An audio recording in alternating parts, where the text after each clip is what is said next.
श्री स्वामी समर्थ.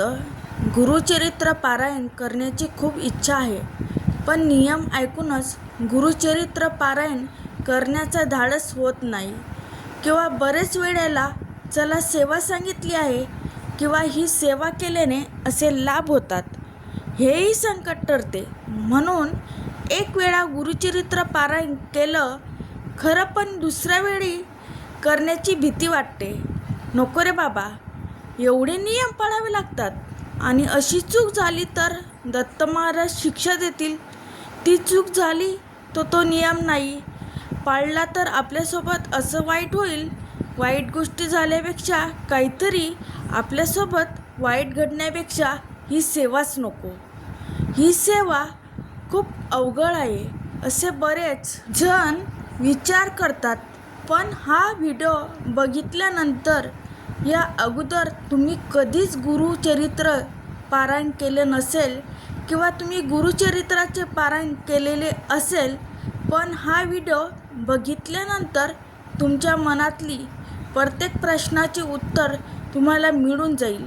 आणि सर्वात महत्त्वाचं, या व्हिडिओमध्ये मी हे पारायण करण्याची सर्वात साधी आणि सोपी आणि कमीत कमी नियम, आणि सर्वात महत्त्वाचं की तुम्हाला पूजा मांडणी करण्याचीही गरज नाही. जागेच्या पाठीवर तुम्ही जिथे कुठे असाल तिथे तुम्ही गुरुचरित्र पारायण कसे करू शकाल, ते कसं हे मी तुम्हाला आजच्या व्हिडिओमध्ये सांगणार आहे.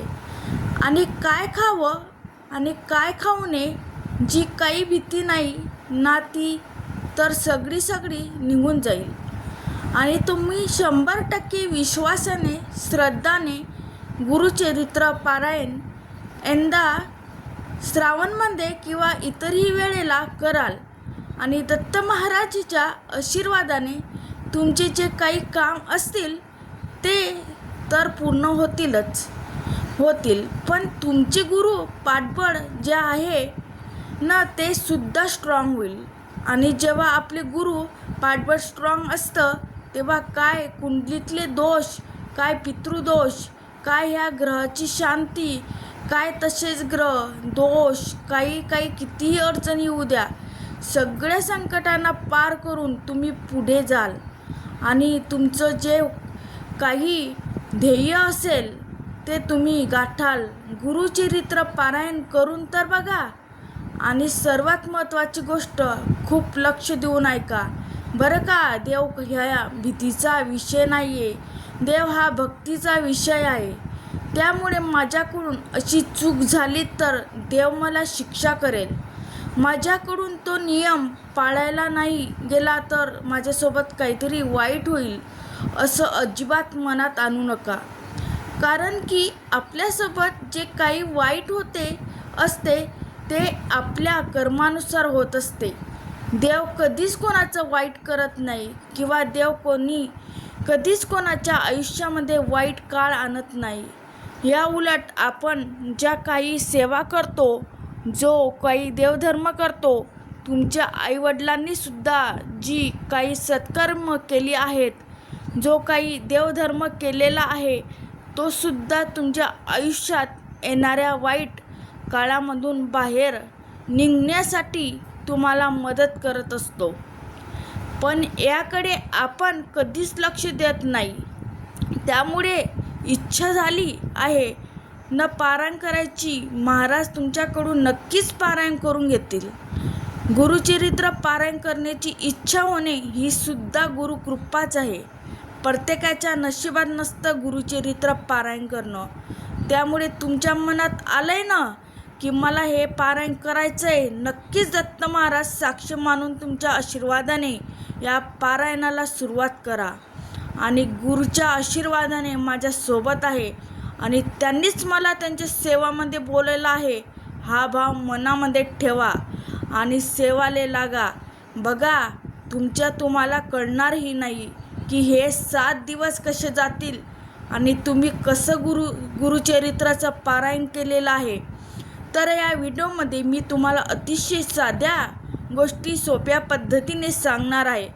त्यामुळे तुमच्या मनामध्ये जराही गुरुचरित्र पारायणबद्दल भीती उरणार नाही.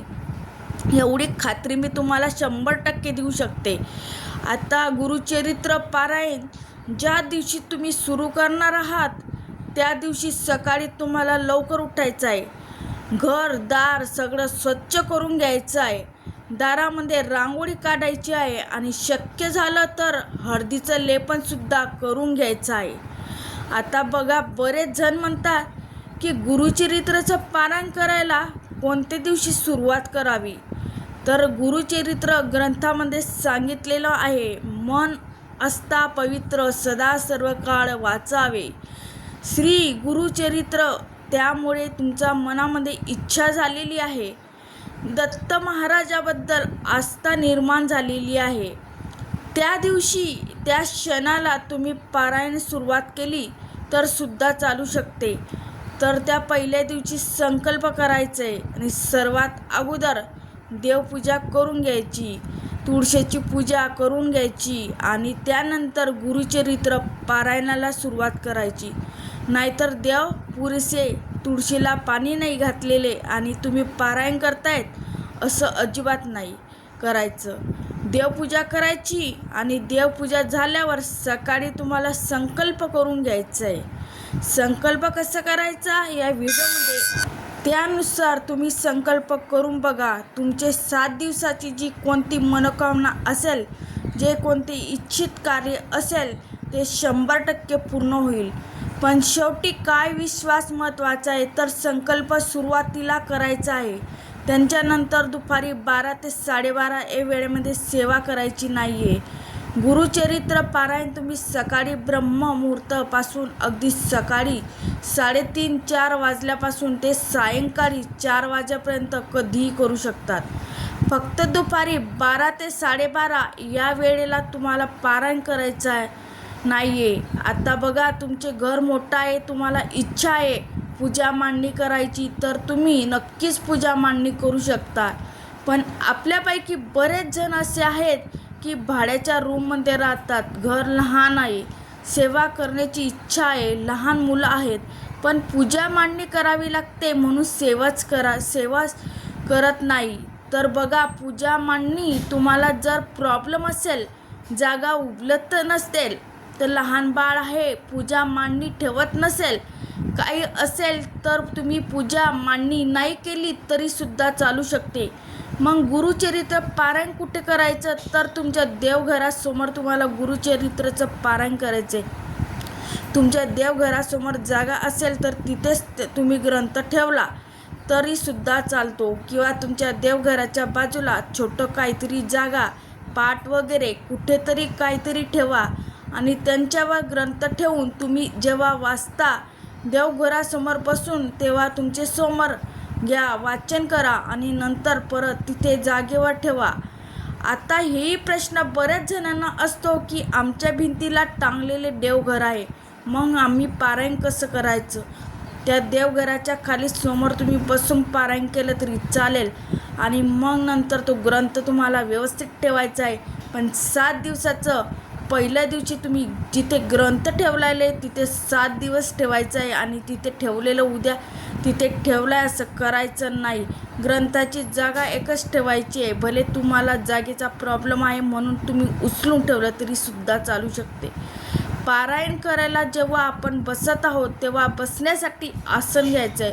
भले देवघर तुमचं वर आहे, बाजूला आहे, जे काय आहे तिथे जागा आहे तिथे बसून तुम्ही पारायण करत आहोत, तिथे बसायला आसन घ्या. त्यानंतर देवासमोर दिवा लावलेला असावा आणि धूप अगरबत्ती जे काही आहे ते सुद्धा तुम्हाला लावून ठेवायचे आहे. तसेच 7 दिवस पहिल्या दिवशी तुम्ही त्या जागेवर बसून पारायण करताय, 7 दिवस ती जागासुद्धा तीच ठेवायची आहे. शक्य असेल तर वेळसुद्धा तीच ठेवायची आहे. हा कधीतरी अडचण आली तर इमर्जन्सी आली, एखादा दिवस टायपिंग इकडे तिकडे झाला तर काही हरकत नाही, पण वाचण्याची वेळ एकच ठेवण्याची प्रयत्न करायचा आणि ग्रंथाची जागासुद्धा एकच ठेवायची आहे. जेव्हा तुम्ही पारायणाला सुरुवात करता त्यावेळेला श्री स्वामी समर्थ या मंत्राची 1 माळ जप करायची किंवा श्री गुरुदत्त या मंत्राची 1 माळ जप करायची. त्यानंतर पारायणाला सुरुवात करायची. 7 दिवसाचं पारायण करताना पहिल्या दिवशी 1 ते 9 अध्याय वाचायचे आणि त्यानंतर नैवेद्य दाखवायचा, आरती करायची आणि आपले आसन सोडायचं. दुसऱ्या दिवशी 10 ते 21 अध्याय वाचायचे. तिसऱ्या दिवशी 22 ते 29 अध्याय वाचायचे. सेम प्रोसेस करायची. चौथ्या दिवशी 30 ते 35 अध्याय वाचायचे. पाचव्या दिवशी 36 ते 38, सहाव्या दिवशी 39 ते 43 अध्याय आणि सातव्या दिवशी 44 ते 53 अध्याय वाचून गुरुचरित्र 7 दिवसाचं पारायण उद्यापन करायचं आहे. आता 7 दिवसाचं पारायण करत असताना दररोज तुम्हाला आपले पारायण वाचून झाले की त्यानंतर कोणतीही फळाचा किंवा साखरेचा किंवा दूध साखरेचा किंवा रोज तुम्ही काहीतरी एखादा गोड पदार्थ बनवा जो स्वामींना आवडतो, जो दत्त महाराजांना आवडतो आणि त्यांचा नैवेद्य तुम्हाला दाखवला तरी सुद्धा चालेल. पण दररोज आपले वाचून झाल्यावर ग्रंथाला दत्त महाराजांना नैवेद्य दाखवण्याची आहे आणि त्यानंतर आरती करायची आहे. आरती सुरुवातीला गणपतीची करायची, सुखकर्ता दुःखकर्ता, आणि त्यानंतर श्री दत्तगुरूची त्रिगुणात्मक त्रिमूर्ती दत्त हा जना ही जी वरती आहे ती ही करायची. मी स्वतः हीच आरती करते, पण मी तुम्हाला अजून कोणती दत्त महाराजांची आरती येत असेल तर ते तुम्ही केली तर सुद्धा चालते. एवढ्या साध्या सोप्या पद्धतीने तुम्ही वाचनाला सुरुवात केली की त्यांचा शेवट त्या दिवशीच तुम्हाला करायचे आहे. अगदी साधा सोपा, काहीच अवघड नाही. आणि वाचन करत असताना मध्ये उठायचं नाही आहे किंवा मध्ये फोन वगैरे उचलायचा नाही आहे किंवा कोणाशी बोलायचं सुद्धा नाही आहे. त्या दिवशी ते अध्याय पूर्ण वाचून होईपर्यंत. आता जिथे प्रश्न येतो की बऱ्याच जणांना खाली जमिनीवर बसता येत नाही, मग अशा वेळेला तुम्ही टेबल खुर्चीवर हे पारायण केलं तरी सुद्धा चालू शकते. पण सेम रोज ग्रंथ तुम्ही ज्या टेबलावर जिथे ठेवलेला आहे ती जागा 7 दिवस तीच असू द्यायची, खुर्ची पण तीच. आणि खुर्चीवर बसल्यानंतर खाली पायाखाली तुम्ही एखादं आसन ठेवा आणि वेळ असेल तर सगळ्या गोष्टी सेम करायच्या आहेत. फक्त तुम्ही टेबल खुर्चीवर बसून वाचन केलं तरी सुद्धा चालू शकते. कारण का बघा, तुम्हाला दत्तसेवेची ओढ लागली आहे, पारायणाची ओढ लागलेली आहे, पण तुम्हाला काहीतरी शारीरिक समस्या आहे आणि नियमाने घाबरून की नाही असं चालतंच नाही, तसं चालतंच नाही, मी कोणतीही नाही किंवा अजून कोणतीही नाही जे तुम्हाला त्या भगवंतापासून दत्त महाराजापासून दूर करू शकेल. उलट आपण सगळ्यांनी जे मी व्हिडिओ वगैरे सांगते किंवा काही सगळ्यांना हा प्रयत्न केला पाहिजे की कसं जास्तीत जास्त सेवेबद्दल लोकांच्या मनातली भीती घालून दत्त महाराजाच्या चरणी, स्वामीच्या चरणी त्यांना आणून सोडायचं. आणि मग दत्त महाराज आणि ते भक्त बघून घेतील की त्यांच्या आयुष्यातले समस्या कसे सोडायचे, त्याचे जे प्रॉब्लेम असतील, त्यांच्या मनात जी भीती असेल ती कशी काढून टाकायची. ते ज्या कोणत्या नियमाचे त्याला पालन करणं होत नाही, घरच्यामुळे असू द्या किंवा अजून कोणत्या समस्यामुळे, ती समस्या कशी दूर करायची आणि सर्व नियमच पालन करून घ्या. त्या भक्ताकडून पारायण कसं करून घ्यायचं हे ठरवण्यासाठी किमान अगोदर भक्तांना दत्त महाराजाच्या चरणी आणून सोडायला तर पाहिजेच. आणि माझा तोच एक तळमळीचा मनातून एक हेतू आहे की मला तुम्ही सर्वांनी दत्त महाराजाच्या स्वामी समर्थाच्या चरणी आणून सोडायचं आहे. आणि मग नंतर बाकी दत्त महाराज स्वामी बघून घेतील की तुमच्याकडून कशी आणि काय सेवा करून घ्यायची. छोट्या छोट्या ज्या सगळ्या गोष्टी असतात, पारायण करताना प्रश्न पडतात, जर मला वाटते की मी तुमच्या त्या सगळ्या प्रश्नाची उत्तर दिलेली आहेत. आता वळूया आपण नियमाकडे. ते गुरुचरित्र पारायण करत असताना तुम्हाला 7 दिवसाचं ब्रह्मचर्याचं पालन करायचं आहे. ही एक गोष्ट. त्यानंतर 7 दिवस तुम्हाला नॉनव्हेज सोडायचं आहे आणि तुमच्या घरातल्या सर्वांनी सोडायचं आहे. या 7 दिवसामध्ये घरातल्या कोणालाही तुम्ही नॉनव्हेज बनवून देऊ नका किंवा घरामध्ये कोणाला ते खाऊ देऊ नका. आणि तिसरा नियम म्हणजे त्या 7 दिवसामध्ये तुम्हाला पारायण घ्यायचं नाही. आणि कांदा लसूणाचा वापर तुमच्या स्वतःच्या अन्नामध्ये तुम्ही करायचा नाही आहे. तुमच्या घरातले जे इतर मंडळी आहेत त्यांच्यासाठी कांद्याचा लसूणचे तुम्ही बनवू शकता, पण घरातले सर्वांनी पाळलं तर अतिशय उत्तम. काय अवघड आहे हो हा नियमामध्ये. आणि मग हेच का भीती दाखवून सांगून रंगून सांगण्यात काही अर्थ नाही. ह्या छोट्या छोट्या 3 गोष्टी आपल्या फक्त 7 दिवसात पाळायचं आहे. हेही प्रश्न पडतो की आम्ही वॉकिंग आहोत, ऑफिसला जातो, मग तिथल्या खाले तर चालतं का? बघा, फक्त 7 दिवसाचा प्रश्न आहे. समजा रोज तुम्ही सकाळी 6ला उठून आपले आवरतायत आणि ऑफिसला जाताय, तर फक्त 7 दिवसाचं काय करा, ते 4:30ला उठा किंवा तुमच्या वेळेनुसार थोडंसं अगोदर उठा.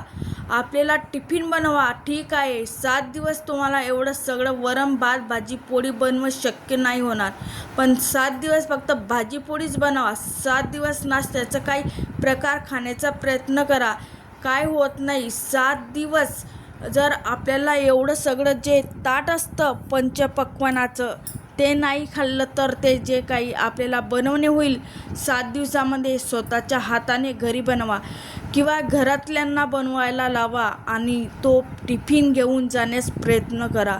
7 दिवस बेड सोडून खाली घोंगडी किंवा सतरंजी किंवा चटी टाकून त्यावर झोपण्याचा प्रयत्न करा किंवा त्यावर झोपायचं आहे. आता इथे सुद्धा बरेच जणांचा प्रश्न आहे की आम्हाला खाली बसता येत नाही, खाली झोपता येत नाही, डॉक्टरांनी खाली झोपू नका म्हणून सांगितलं आहे. तर यांच्यावर सुद्धा तुम्हाला ऑप्शन सांगते. तुमचं जे कोणता बेड असेल तो असू द्या, पण त्या बेडवरची गादी काढा, त्या बेडवर सतरंजी घोंगडी किंवा चटई टाका आणि त्या बेडवर तुम्ही त्या चटईवर झोपण्याचा प्रयत्न करा. म्हणजे काय, 7 दिवसामध्ये तुम्हाला गादी जी आहे ती सोडायची आहे. आता या 7 दिवसामध्ये शक्यतो गावाच्या बाहेर जाऊ नका, वेशीच्या बाहेर जाऊ नका. आता दुसरीकडे दुसऱ्या गावात जॉब वगैरे असतो तिथे आपण जाऊ शकतो, असं काही नाही की वेशीच्या बाहेर जाऊ नका. म्हणजे काय की गावाला मुक्काम पडेल असं जाऊ नका, कारण तुम्ही तर गावाला मुक्काम पडला तर दुसऱ्या दिवशी तुमचं पारायण राहून जाईल. त्यामुळे असं म्हटलं जातं की वेस पार करू नये. बाकी जॉबला सकाळी जाऊन संध्याकाळी आपण येऊ शकतो किंवा तुम्ही रात्री जॉबला जाताय तर रात्री जाऊन सकाळी तुम्ही येऊ शकतात. तर हे साधं सोपं नियम आहे आणि या पद्धतीने आपल्या 7 दिवसाचं पारायण करायचं आहे आणि या 7 दिवसाच्या पारायणाच्या 7व्या दिवशी तुम्हाला समाप्ती करायची आहे, म्हणजे उद्यापन करायचं आहे. आणि यांची समाप्ती कशी करायची, शेवटच्या दिवशी तुमचे जे काही अध्याय असतील ते तुम्हाला वाचून घ्यायचं आहे आणि त्यानंतर जर तुम्हाला शक्य झालं तर पुरणवरणाचा स्वयंपाक तुम्ही बनवू शकतात. पण ते शक्य नसेल तर वरण भात भाजी पोळी हे तुम्हाला बनवायचे आहे आणि एखादा गोड पदार्थ बनवायचा आहे. आणि आता गुरुचरित्र पारायणाच्या समाप्तीला भाजीमध्ये घेवड्याच्या शेंगाच्या भाजीला खूप जास्त महत्त्व आहे. तर घेवड्याची शेंगाची भाजी तुम्हाला बनवायची आहे आणि स्वयंपाकामध्ये कांदा लसूणचा वापर करायचा नाही आहे. आणि त्या उद्यापनाच्या दिवशी तुम्हाला एखाद्या जोडप्याला जेवायला बोलायचं आहे आणि त्यांना जीव घालायचं आहे. सेम वाचन झाल्यानंतर नैवेद्य दाखवायचा अगोदर, त्यानंतर आरती करायची आणि त्यानंतर जोडप्याला बोलून त्यांना खाऊ घालायचे. त्या महिलांनी ओटी वगैरे भरायची, त्यांचा मान सन्मान करायचा, त्यांना नमस्कार करायचा आणि त्यानंतर आपण घरातल्या सर्वांनी अन्न ग्रहण करून या पद्धतीने उद्यापन करायचं आहे. आता इथे सुद्धा मी तुम्हाला गोष्टी सोप्या करून सांगते. समजा तुम्हाला जोडपं मिळालं नाही उद्यापनाला, तर अशा वेळेला तुम्ही जेव्हा आपल्या आरती वगैरे सगळं झालं, स्वयंपाक वगैरे झाला, आपण जे बनवलं आहे त्याचा नैवेद्य दाखवताना वेगवेगळ्या एका ताटामध्ये किंवा मोठ्या थाळीमध्ये शिदा काढून घ्यायचा आणि त्या शिद्याला हळद कुंकू अर्पण करायचं आहे. त्याचमध्ये यथाशक्ती जी काही दक्षिणा तुम्हाला ठेवायची आहे ती दक्षिणा त्या शिदामध्ये ठेवायची आणि मग तुमची पूजा झाली, आरती झाली की ती शिदा तुमच्या घराच्या आजूबाजूला कुठे दत्त मंदिर असेल तर त्या मंदिरात नेऊन अर्पण करायचं आहे. आणि त्यानंतर तुम्ही अगोदर जेवण केलं आणि उद्यापनाच्या दिवशी सकाळपासून संध्याकाळपर्यंत कधीही तो शिदा मंदिरामध्ये ठेवला तरीसुद्धा चालू शकते. किंवा एखाद्या गरीब गरजू व्यक्ती जर तुमच्याकडे कोणी घेणारा असेल शिदा, तर त्या व्यक्तीला तुम्ही शिदा घ्यायचा आहे. आणि त्या प्रकारे आपले 7 दिवसाचं पारायण पूर्ण झालेलं आहे. आता या 7 दिवसाचं काय खाऊ नये, काय खावं याबद्दल खूप जणांना मनामध्ये भीती आहे. बघा, जे काही तुमच्या घरात बनते सात्विक जेवण, वरण भात भाजी पोळी, ते सर्व काही तुम्ही खा. फक्त त्यामध्ये कांदा लसूणचा वापर करू नका. आता बरेच जण म्हणतात की एक मुक्त राहावे, एक धान्य खावे. ते तुम्हाला शक्य होत असेल तर, जमत असेल तर ते तुम्ही पाळा. सोन्याहून पिवळं आहे, पण हे शक्य नसेल की हे पाळावंच लागतं म्हणून ते मी गुरुचरित्राचं पारायण करणार नाही, तर हे पूर्णपणे चुकीचं आहे. मी सुरुवातीलाच सांगितलेलं आहे की देव हा भक्तीचा विषय आहे, तो भीतीचा विषय नाही आहे. या एका गोष्टीमध्ये तुम्ही सगळं काही समजून जा. हे असं म्हणालं, ते तसं म्हणालं, त्यांनी ते सांगितलं नाही, त्यांनी सांगितलं स्वतःचे डोकं वापरा आणि मग तुमचं तुम्ही ठरवा. याच्यापेक्षा जास्त मी काही सांगू शकत नाही. आता बऱ्याच जणांना इथे प्रश्न पडेल की शिदा म्हणजे काय, शिदा काय असतो? तर एखाद्या व्यक्तीचा एक वेळेचं जेवण होईल इतकं अन्न देणे म्हणजे शिदा. मग त्यामध्ये तुम्ही डाळ, गूळ, तेल, पीठ, मीठ, तिखट, तांदूळ इत्यादी जेवणातले पदार्थ सुक्क द्यायचे असतात. त्याचबरोबर तुमच्या इच्छेनुसार 11, 21, 51 रुपये तुम्ही देऊ शकतात. तर आशा करते की तुम्हाला आजचा ही माहिती पूर्ण व्हिडिओ आवडला असेल. तर तुम्हाला अजून काही प्रश्न असतील तर कमेंट बॉक्समध्ये नक्की विचारा. श्री स्वामी समर्थ.